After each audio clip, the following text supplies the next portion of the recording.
episode features issue 323 of the Gameinformer magazine. We'll be taking a huge look at the Outriders game coming up and much more. Stay tuned. We start off with something that I had no idea was even a thing, and that's called Magic Legends. So I thought Magic the Gathering was putting out another card game, but boy would I be wrong. This is a RPG that is going to be set in the Magic world, and I am terribly excited for this. This is a game that you can play solo or team up with two other people to form a squad of planeswalkers. As for the overarching narrative, you're tasked with saving the multiverse from a supremely powerful and menacing new threat, as these things often go. There are 5 classes of planeswalkers to choose from, and you can jump from one to another freely throughout the game. Magic Legends will also allow players to collect and customize spells to control the battlefield as they see fit. You can currently visit the Magic Legends website, where you can sign up for the beta that is scheduled for later this year in 2020. As for the release, there is no final set date, but we can expect to see it sometimes also in 2020. Next, we're going to take a look at some fan-submitted artwork, and one of these really hits home for me. Being a huge fan of Fallout, I absolutely love this one. Great work.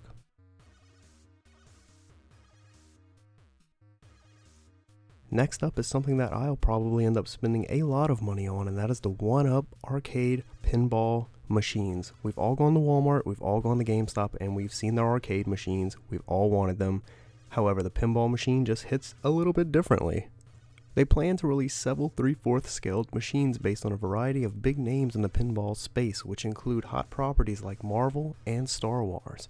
Though I could not find an official price on these bad boys, I'd say more than likely they'd be in the $400 to $500 range, making it an affordable option for an at-home pinball machine. For more information on these, you can visit the official website at arcade1up.com. That's arcade, the number 1up.com. Disintegration is a first-person shooter from Marcus Leto, the co-creator of the Halo franchise.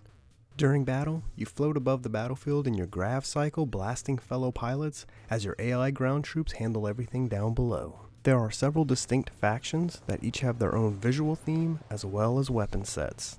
As you float around in your grav cycle fighting other pilots, you're able to control your minions down on the ground, but once you die in your grav cycle, so do your minions. During the recent beta, players were able to play 2 modes, Zone Control and Retrieval.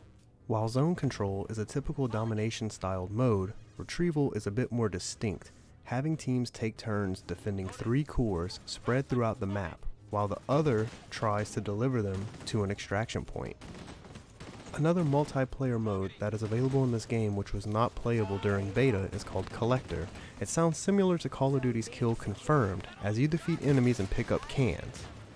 In addition to competitive multiplayer, Disintegration delivers a single-player campaign that explores the lore of the game, where human brains have been placed in robot bodies to help humans survive the problems caused by overpopulation and pollution.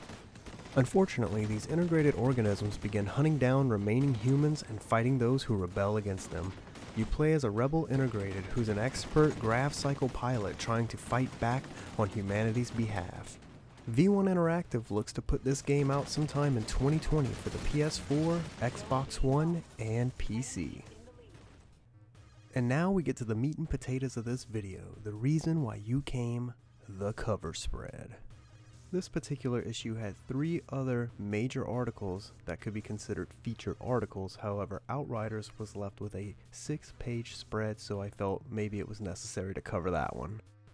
After its big split from Epic Games, People Can Fly is ready to give us the razzle-dazzle with its new RPG shooter known as Outriders.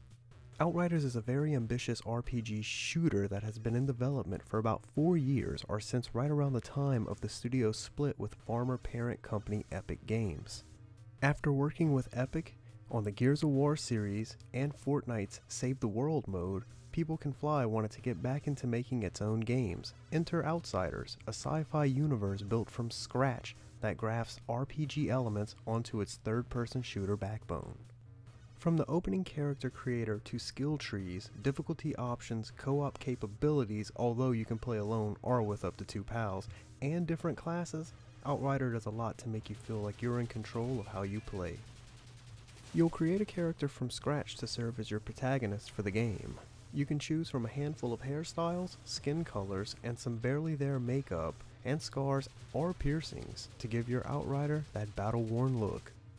While Outriders feels like a shooter first and foremost, it's definitely heavy on role-playing elements. There are leveling systems and skill trees, there are side quests to chase and dialogue choices to make.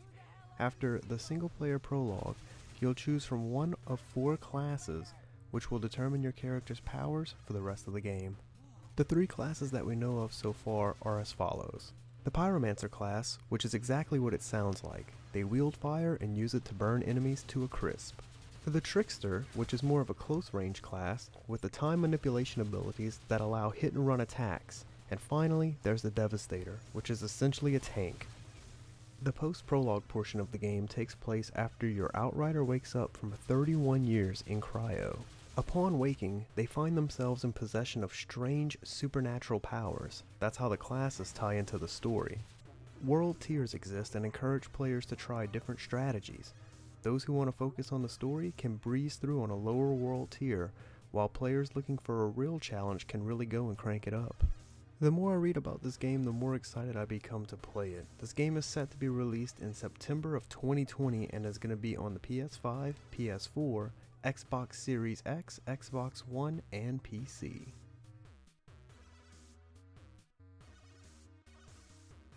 Finally, we go out with this.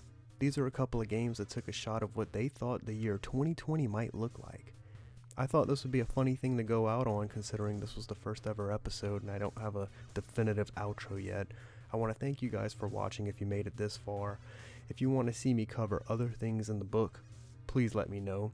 Let me know where I can focus more on. And I promise to keep doing these if you continue to keep liking them. Thank you guys. Please subscribe, please like, let your friends know. See you guys later.